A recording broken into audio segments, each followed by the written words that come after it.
Cette question est vraiment très importante et particulièrement pertinente. La Bible nous avertit de faire attention aux faux prophètes, mais elle promet aussi le retour du Seigneur.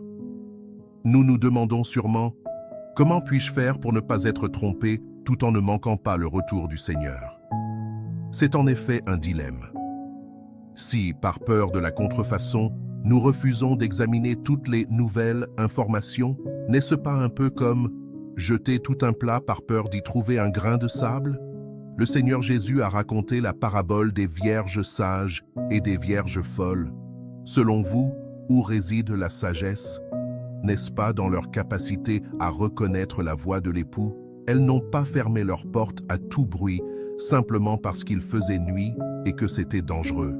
Alors, la question la plus cruciale est, comment devons-nous discerner la vérité de la fausseté de la voix? La Bible nous donne une clé. Le Seigneur Jésus a dit, « Je suis le chemin, la vérité et la vie ». Cette phrase est essentielle. Cela signifie que le produit central du vrai Christ, c'est la vérité. Il vient non pas pour répéter le passé, mais pour apporter la vérité qui peut résoudre nos nouveaux problèmes actuels et nous mener à une étape supérieure.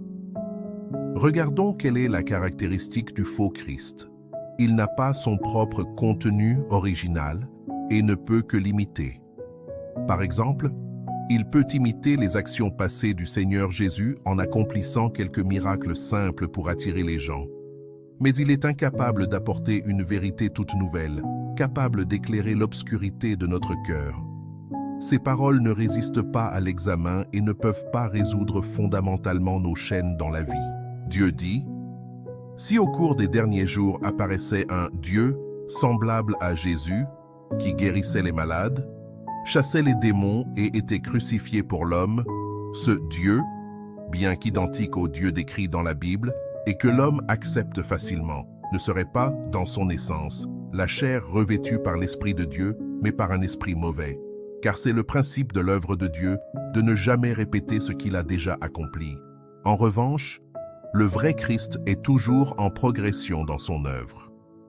Tout comme le Seigneur Jésus n'a pas répété l'œuvre de l'ère de la loi, mais a inauguré l'ère de la grâce. De même, quand il reviendra, il apportera inévitablement une œuvre et des paroles plus élevées et plus nouvelles que celles de l'ère de la grâce, pour résoudre le problème fondamental que nous sommes toujours liés par le péché aujourd'hui. Ce principe du « toujours nouveau et jamais ancien » est une règle importante du travail de Dieu.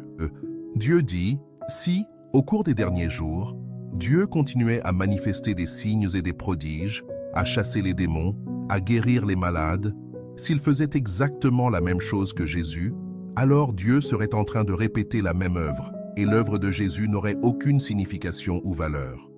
Ainsi, Dieu réalise une étape de l'œuvre à chaque ère. Une fois que chaque étape de son œuvre est achevée, elle est immédiatement imitée par les mauvais esprits, et, après que Satan commence à suivre Dieu de près, Dieu opte pour une autre méthode. Une fois que Dieu a accompli une étape de son œuvre, elle est imitée par les mauvais esprits. Vous devez être au clair à ce sujet. Donc, vous voyez, la clé du discernement n'est peut-être pas de savoir si cette personne peut faire des miracles, mais de savoir si les paroles qu'elle prononce sont des vérités que nous n'avons jamais entendues, qui peuvent nous purifier et nous faire progresser dans la vie. Les brebis de Dieu entendent la voix de Dieu.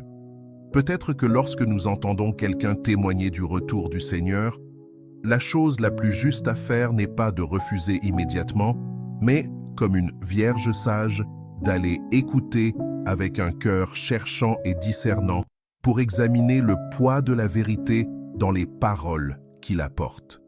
Qu'en pensez-vous? Ce sujet du discernement et de la recherche de la vérité est une réflexion pour beaucoup de gens. Nous avons un groupe WhatsApp où les gens s'encouragent et étudient ensemble. Si vous souhaitez continuer sur ce chemin de la recherche, vous pouvez nous trouver via le lien ci-dessous. Peur d'être trompé, mais encore plus peur de manquer le retour du Seigneur. Que devriez-vous faire? Cette question est vraiment très importante et particulièrement pertinente.